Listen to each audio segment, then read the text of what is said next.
अक्षय शिंदे यांचे वकील अमित कटारनवरे आपल्यासोबत आहेत. सर, आज याचिका तुम्ही दाखल केलेली, नेमकी काय याचिका आहे? याचिका वगैरे इथं काय दाखल केली ना, सर्टिफाईड कॉपीसाठी मी अर्ज दाखल केलेला आहे आणि सर्टिफाईड कॉपी त्याच्या विरोधामध्ये जी चार्जशीट अक्षयच्या विरोधात दाखल केलेली आहे ती चार्जशीटचे पेपर कोणीच अजूनपर्यंत पाहिले नाही, कारण की 23 तारखेला ती चार्जशीट आता दाखल केली आणि 23 तारखेला त्याचा एन्काउंटर केलाय. तर हा जो विषय एन्काउंटर तो बनावट आहे, मर्डर केलेला आहे आणि चार्जशीटमध्येच आता खरोखर दिसेल आता प्रायमा बेसी तरी का त्याचा काय रोल होता त्या रेपच्या कांडमध्ये. जे सगळे म्हणतात तो नियुक्तीदारांनी गुन्हा केला आणि यांना असं वाटायला पाहिजे होतं आणि त्यांनी त्याला त्याच्या लहान लहान मुलीवर बलात्कार केला. आमचे गृहमंत्री पण म्हणतायत तपासाचा तो डॉक्युमेंट गोपनीय असतो, तो कुणालाच बघायला भेटत नाही except the investigation officer in police machinery. यांनी कसं काय ठरवलं सरकारने? चार्जशीट आता न्यायालयामध्ये आहे, कोणत्या पत्रकाराकडे कोणत्याच पॉलिटिशियनकडे ते चार्जशीट नसणार. कसं काय या लोकांनी ठरवलं चार्जशीट न बघताच? Let the chargesheet be examine. आम्ही चार्जशीटसाठी कॉपी मागितलेली आहे. चार्जशीट पाहिल्यानंतर याचा नेमका काय DNA आहेत, काय आहेत, आपलं त्यांची जी टेस्ट आयडेंटिफिकेशन परेड कशी घेतलेली आहे, ओळख परेड कशी घेतली, त्या सगळ्या गोष्टी येतील.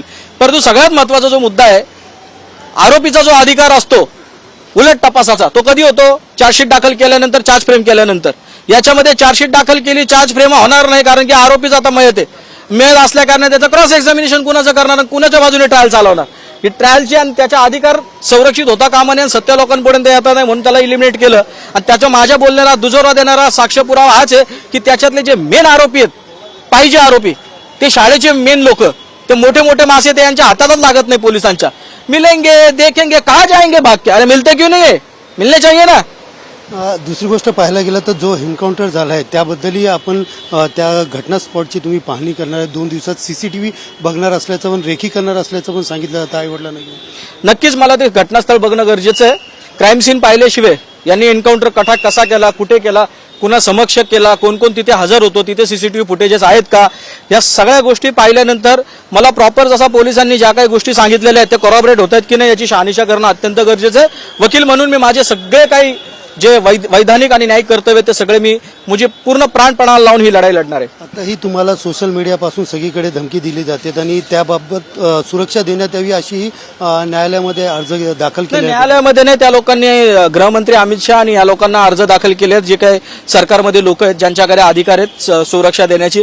हे प्रकरण मला असं वाटतं किरीट सोमय्याला जे हे लावलं ते काहीतरी माध्यमांमधूनच कळालं की त्यांनी काहीतरी कॅचअप वगैरे लावून ते जे दाखवलं त्याला लगेच Z+ सिक्युरिटी CISF ची दिली. मला असं वाटतं हे प्रकरण जे आहे यांना तर ऑलरेडी यांच्यावर अटॅक झालेला आहे. तो जीव आहे ना या लोकांवरती ज्यावेळेस ते प्रकरण गुन्हा दाखल झाला स्थानिकांनी केलेला आहे, तर यांना जास्त गरजेची आहे सिक्युरिटी. आज तुलना जर केली किरीट सोमय्याच्या केसमध्ये तर यांना थ्रेट परसेप्शन जास्त आहे, म्हणून यांना संरक्षण यांनी द्यायला पाहिजे. कायद्याच्या समोर सगळे नागरिक समान हा मेसेज सोसायटीमध्ये द्यायला पाहिजे. शेवटचा प्रश्न आहे की आता याचिका काल तुमचा युक्तिवाद झाला, त्या युक्तिवादमध्ये बघितलं आणि त्यानंतर यांचं स्टेटमेंट घेण्यासाठी न्यायालयाने सांगितलेलं आहे. कधीपर्यंत ते स्टेटमेंट घेणार? आणि 3 तारखेला न्यायालयाने जी प्रश्नांची सराबती उडवली होती सरकारवरती, सरकारकडे उत्तरं नव्हती, बऱ्यापैकी निर्देश दिलेले आहेत न्यायालयाचे, त्याच्या अनुषंगाने सरकारला 3 तारखेला त्यांचा जबाब द्यायचा आहे. आणि किती जणांवरती आपण गुन्हा दाखल केला किंवा याचिका करणार किंवा एन्काउंटर विषयी आपण ही FIR दाखल करणार? एन्काउंटर विषयी आम्ही तेच म्हटलं, पहिला आमचा FIR घ्या. जो मयत इसम मेलाय त्याला माहितीच नाही, तो मेलेला तो कसं काय त्याची बाजू सांगेल? जो मेलाय त्याच्या विरोधात त्यांनी 307 दाखल केलाय, परंतु तो मयत इसमाचे वडील म्हणतात माझ्या पण गुन्ह्याचं सत्य काय शोधण्यासाठी इन्व्हेस्टिगेशन हो म्हणून तुम्ही FIR घ्या. त्यांची FIR घेतली जात नाही. कुठेतरी कायद्याच्या समोर सगळे नागरिक समान, समानतेचा जो अधिकार आहे आर्टिकल 14 अंतर्गत भारतीय राज्यघटनेच्या बाबासाहेबांच्या संविधानाच्या अंतर्गत तो कुठेतरी हिरावून घेतला जातोय, प्राथमिक दृष्ट्या दिसून येते. चौघांवरती टांगती तलवार आहे का? कारण तुमचा 100% मला पूर्ण न्यायालयावर विश्वास आहे. अनेक केसेसमध्ये आपण पाहिलेला आहे, हा बनाव आहे आणि रेकॉर्डवरतून ते अपियर होत आहे. पृथ्वीराज चव्हाण जे जस्टिस आहेत त्यांनी ते सांगितले it appears from the record, point blank fire केलेलं आहे त्याला. एकंदरीत या विषयावरती कुटुंबांना घेऊन कुठेतरी त्या जागेची रेखी करणार असल्याचं त्यांच्या वकिलांनी या ठिकाणी सांगितलेलं आहे. कॅमेरा पर्सन गणेश रहाटेसह सुनील जाधव, TV9 मराठी, कल्याण.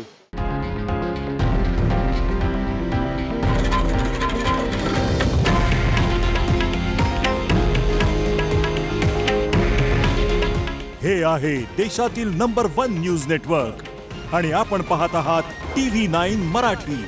काळजी तुमची, हित महाराष्ट्राचं.